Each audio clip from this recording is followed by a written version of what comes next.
봅시다. 자, 일단 1번 문제는 뭐 너무 쉽죠, 그죠, 사실은. 그래서 얘네들의 지금 우리가 환원전이가 앞에 이제 좀 나와 있죠, 여러분들. 수소 같은 경우에는 우리가 상하전이든 환원전이든 기준값이기 때문에 0V라는 거 알 수가 있고요. 자, 이 구리에 대해서 우리가 이 표준환원전을 찾아보게 되면은 이게 0.34V가 나와서 0보다 큰 값을 나타내면은 수소보다 반응성이 작구나라는 걸 알 수가 있는 거지. 그래서 요 양옆으로 이제 반응이 진행되고 있을 때 지금 구리가 정반응에서 지금 산화 반응하고 있는 게 이게 좀 델타 G가 양수값이라는 거죠. 그래서 우리는 델타 G가 0보다 작은 방향은 역반응이 자발적으로 일어난다라는 걸 알 수가 있을 거야. 그치? 2번 문제가 이제 우리한테 좀 중요한 문제가 되죠. 실제 기출이고요. 뭐 2010년도니까 뭐 12년 전에 나왔던 그죠? 뭐 문제인데. 자, 일단 뭐 표준 상태라고 나와 있는 거야. 그치? 그럼 이제 우리가 표준 상태이기 때문에 딱 체크하고 넘어가야 되는 거는 물질의 표준 상태는 초기 상태가 기체 상태는 이제 우리가 분압이 1갭일 때를 이제 우리는 표준 상태라고 얘기하는 거고 수용액일 때는 얘네들의 각각의 용질의 몰lum도가 1몰lum도일 때가 표준 상태가 된다라는 거고요. 자, 요걸 가지고 우리가 결국 구하는 거는 이노트 값을 구하면 되겠구나라는 걸 알 수가 있는 거야. 그치? 자, 이런 상태였고요. 자, MgOH2는요, 수산화 마그네슘은 이게 대표적인 난용성염이에요. 물에 거의 용해가 되지 않는 난용성염인데, 이 녀석의 용해도급 상수를 구할 때 가장 가까운 값이 뭐냐? 그래서 항상 화학은 이게 좀 딱 떨어지는 값을 물어보지 않아요. 그래서 이게 어디에 가장 가까운지 근사 쳐서 좀 구하는 값들 좀 많이 나오거든. 그래서 이런 형태를 이제 우리가 한번 풀어보자는 거야. 자, 그리고 나한테 주어진 자료는 두 개의 자료가 있다는 걸 알 수가 있는 거야. 자, 그러면 용해도급 상수라는 건 결국 평형상수를 얘기하고 있는 거고, 이 난용성염 또는 불용성염이 아주 쬐끔 녹겠지, 그치? 거의 그냥 침전돼 있을 거고 아주 쬐끔 녹아 있을 건데 그 쬐끔 녹은 양들이 지금 평형을 이루고 있다라고 보시면 돼요. 자, 그러면 자, MgOH2, 자, 얘는 그냥 고체예요. 얘는 그냥 고체 상태가 있었고 물에 퐁당 들어가도 그냥 거의 다 고체로 침전돼서 그냥 가라앉아 있다라는 거지. 근데 이 상태에서 뭐가 된다는 거야? 아주 소량 녹겠다라는 소리예요. 자, 그러면 얘네들이 어떤 상황이냐면 이런 상황이야. 자, 이렇게 우리가 물을 딱 준비해 놓고, 자, 물을 준비하고 이 MgOH2를 딱 넣겠다는 거야. 그죠? 이 앙금을 넣겠다는 거죠. 자, 앙금을 넣게 되면 그냥 다 수북하게 쌓인다고요. 그렇죠? 다 수북하게 쌓여가지고 얘는 그냥 본체로 존재하고 있는 건데 이 상태에서 한참을 기다려주는 거야. 한참을 기다려주게 되면 아주 그냥 쥐꼬리만큼 살짝 녹겠지. 그치? 살짝 용해가 될 거고 그 용해된 녀석들에 대해서는 우리가 다 이렇게 이온 결정이니까 이온화되어 있다라는 걸 알 수가 있을 거야. 그치? 그리고 이게 더 이상 녹지 않는 순간까지 도달하게 되면 용해 평형에 도달했다라고 얘기할 수가 있겠지. 그치? 자, 그러면 이제 용해 평형이라는 말은 포화 용해 상태를 얘기하고 있는 거고 얘네들이 지금 최대로 녹아 있는 양을 의미한다라고 얘기할 수가 있는 거야. 그치? 얘네들이 최대로 녹았다는 말은 여기에 녹은 양만큼이 이 녀석의 용해도가 되는구나라는 걸 알 수가 있는 거죠. 그렇죠? 그래서 이게 용해도만큼이 이제 우리는 녹는다라는 걸 알 수가 있는 거야. 한참 기다려주게 됩니다. 그렇죠? 자, 그리고 자, 이런 말 한번 좀 참고적으로 얘기할게요. 자, 참고로. 자, 용해도랑 이온화도를 좀 헷갈리면 안 돼요. 알겠죠? 자, 이게 우리가 NaCl이 있다고 합시다. NaCl. 그 다음에 AgCl이 있다고 할게요. 자, 이제 물에 퐁당 넣게 되면 누가 녹아요? NaCl 넣고 얘는 그냥 앙금이거든요. 그러면 우리 용해도는 누가 큰 거야? 물에 대한 용해도는 NaCl이 월등히 커요. 그렇죠? 거의 얘는 100%다 용해되거든요. 그래서 얘는 뭐 그냥 용해도가 거의 100%야. 근데 거의 얘는 0%거든요.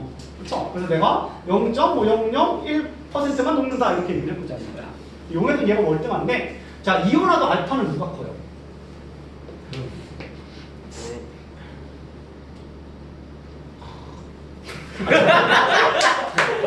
나가야지. 이온화도 알파는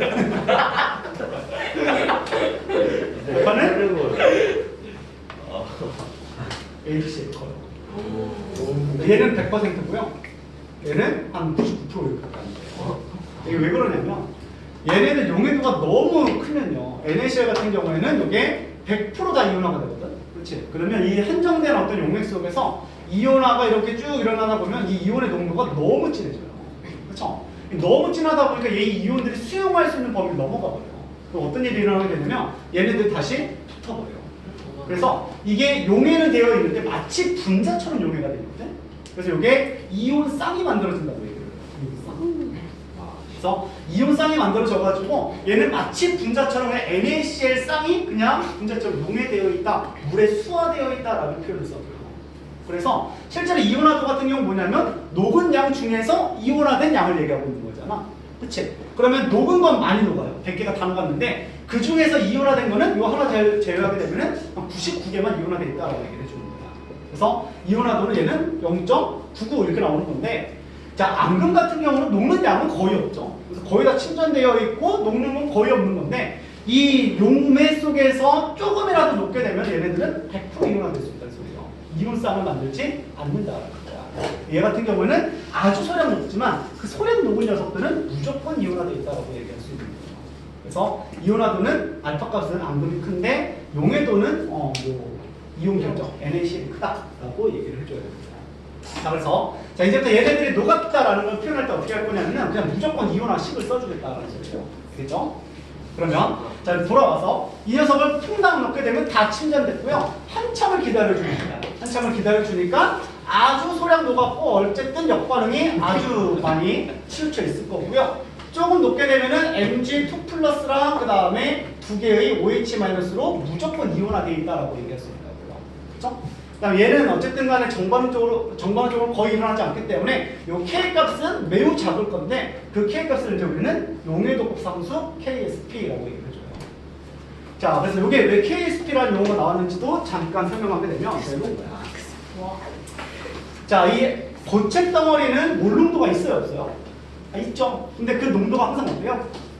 일정하죠. 그렇죠? 그래서 우리가 고체랑 순수한 용매 같은 경우에는 이게 평형상수 K 값을 우리가 표현시키지 않잖아. K 값을 포함시키지 않는 이유는 뭐냐면 농도가 언제나 일정하기 때문에 그들의 농도를 굳이 쓸 필요가 없는 거죠. 그렇지? 근데 이 고체의 농도는요 항상 일정하기 때문에 내가 몰농도에서 고려할 필요가 없는 거야. 그렇지? 그다음에 처음에 녹기 전이니까 없었는데 요게 살짝 분해되는 거죠. 분해돼서 이 양은 없어져. 이 양은 없어지는데 그래도 농도는 똑같다는 거지. 탄소 1g이 있든 1000g이 있든 간에 얘네들의 몰농도는 똑같다는 거예요. 그렇죠? 그래서 살짝 없어지지만 농도는 일정하고, 근데 그 녹은 녀석들은 무조건 이온화가 된다는 소리야. 그치? 근데 그 녹은 양이 바로 가장 최대로 녹을 수 있는 용해도만큼 녹는다는 소리예요. 그래서 용해도를 내가 솔루빌리티라고 해서 S다라고 표현하게 되면 이게 S 몰농도를 만들어내겠지라고 얘기를 하는 거야. 그쵸? 얘가 S 몰농도만큼 만들어졌고 이게 이온화가 되는 거죠. 그쵸? 그럼 여기에 MgOH2가 지금 이렇게 S 몰농도였는데 이만큼 녹게 되면 무조건 이온화되면 1대2로 이온화가 된다는 거잖아. 그래서 S만큼 몰농도가 생기면 얘는 ES만큼 농도가 생긴다라고 얘기할 수가 있겠지. 그치? 자, 그래서 우리가 평형을 쭉 기다려주게 되면 자, 얘는 조금 줄었지만 농도를 일정할 거고, 그 다음에 얘는 S 몰농도, 그 다음에 ES 몰농도 표현되고 있을 거라는 거죠. 그걸 가지고 우리가 K 값을 표현하게 됩니다. 그러면 S에 대해서는 1승, ES에 대해서는 전체 제곱해주면은 KSP 값이 나오게 되겠죠. 그렇죠? 그래서 얘는 4S 세제곱이 KSP가 되는 거야. 자, 요거는 그냥 용해도급 상수에 대한 어떤 내용을 그냥 여기서 쓰진 않지만 알려주고 있는 거고. 근데 지금 요 문제는 뭐냐면 요걸 풀겠다는 게 아니라 우리는 요 이노트 값을 가지고 요걸 한번 정리해보자는 소리예요. 그렇죠? 자, 요거는 그냥 조리스를 일단 배울 거야, 이제. 자, 현재 이런 상태였는데 지금 나한테 주어진 자료는 두 개의 방식이 나와 있어요. 자, 그럼 여러분들한테 KSP를 물어보면은 습관적으로 제발 부탁인데 반응식을 좀 써주세요. 알겠죠? 반응식을 일단 써야지만 내가 구해야 되는 게 뭔지가 나오는 거야.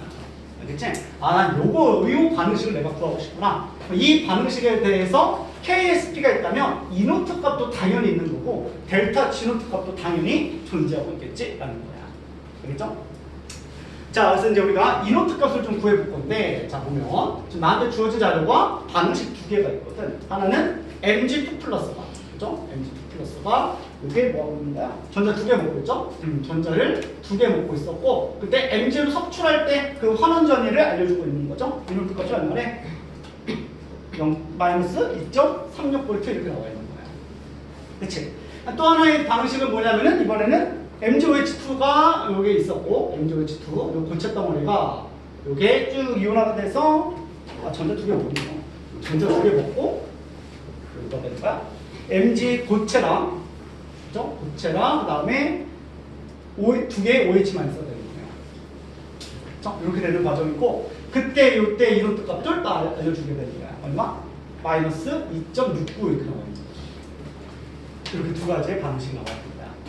자, 그럼 이제 우리한테 주어진 자료는 이거고요. 나는 요 반응식을 세울 수 있어야 된다고. 그치? 이 반응식 세우려면 이제 어떻게 해주면 되는 거예요? 얘를 돌리면 되는 거죠. 그치? 그래서 돌려서 이제 더해주면 되는 거니까 얘는 플러스 2.36을 얘랑 더해준다고 얘기할 수가 있는 거야. 자, 더하면 되는데 우리가 항상 확인해줘야 되는 건 전자 이몰이 맞았는지도 먼저 확인해줘야 되는 거죠. 그렇죠? 그래서 우리가 요 값도 항상 기억하고 있어야 되는 거야. 알겠지? 아, 그래서 전자 이몰이니까 그냥 더하면 되겠다라는 거죠. 그렇지? 요거 이제 우리가 반대로 돌렸으니까 2.36V가 나오게 될 거고 얘랑 얘를 더해주면 되는 거잖아. 그럼 우리는 이 전체 반응에 대해서 이노트 값이 나오게 되는 거야. 마이너스 얼마요? 0.33V가 나온다라는 걸 수가 있겠지. 그렇죠? 자, 그리고 이제 나한테 물어본 거는 K 값을 물어본 거야. 그렇죠? 자, 그럼 이제 우리가 표준 상태고 이제부터 K 값을 물어보고 있으니까 요거 관련된 식이 이제 우리는 델타 G로 이제 넘어가기 시작합니다. 자, 우리 표준 상태에서 델타 G 노트에 대한 식을 정렬쌤과 공부했던 거 기억나십니까? 마이너스 RT는 Q K가 K. 그렇죠? 자, 그래서 원래는 어떤 식이야? 요 식에서 파생되는 거죠. 델타 G는 델타 G 노트 플러스 델타 G 노트 더하기 RT의 ln Q 이렇게 들어가는 거죠. 그래서 그 평행이니까 Q는 K. 근데 이게 표준 상태일 때는 델타 G를 델타 G 노트랑 이제 똑같이 사용하면 되는 거고 요 녀석의 부호를 가지고 우리가 표현해 주면 되는 거야. 그치?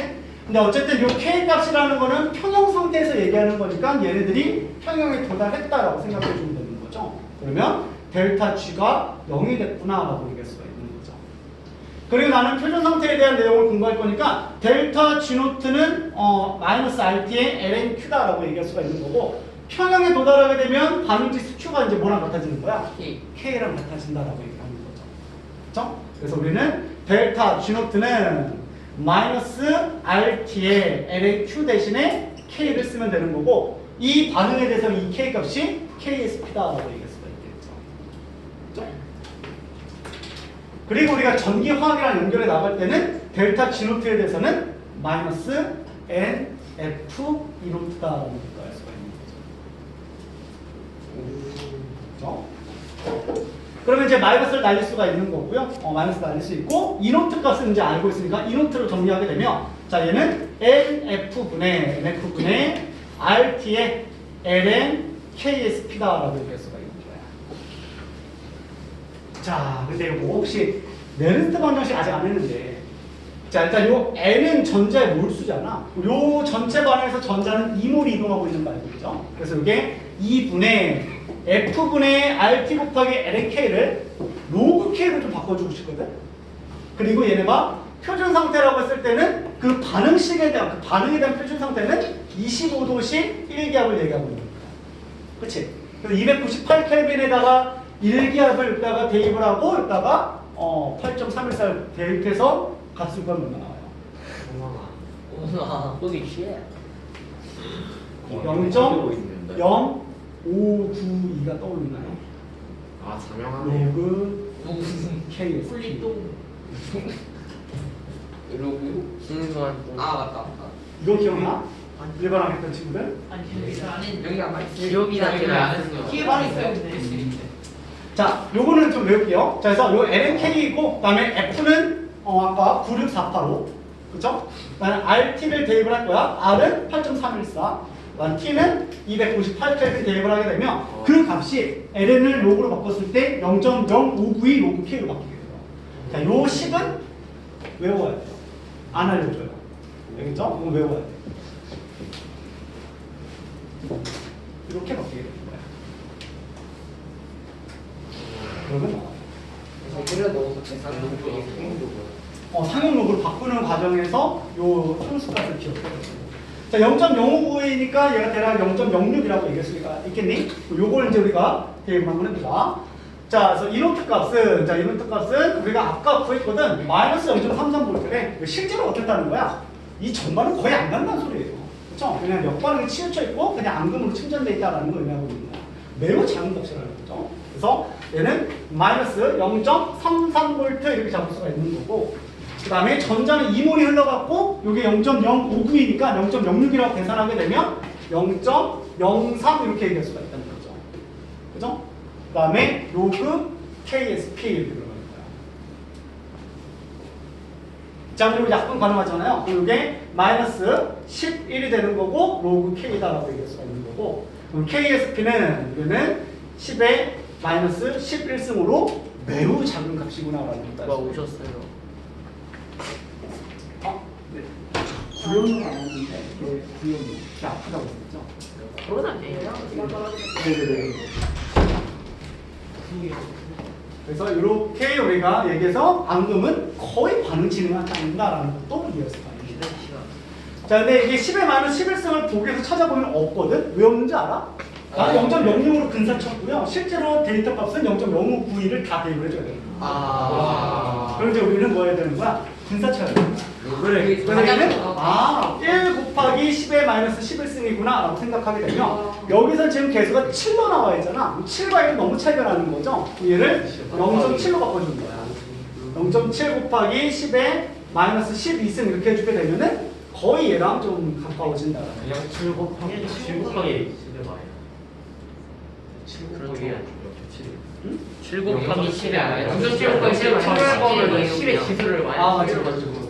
내가 바꾸는 거죠, 그렇죠? 그래서 이거를 내가 0.7 곱하기 10의 마이너스 11승으로 바꾸는 거죠. 그렇죠? 그렇게 되면은 1번 나올 거였어요. 정말 쉬는 시간 아주 쉬는 시간 쉬는 시간 나도 네, 잘 하셨다. 이게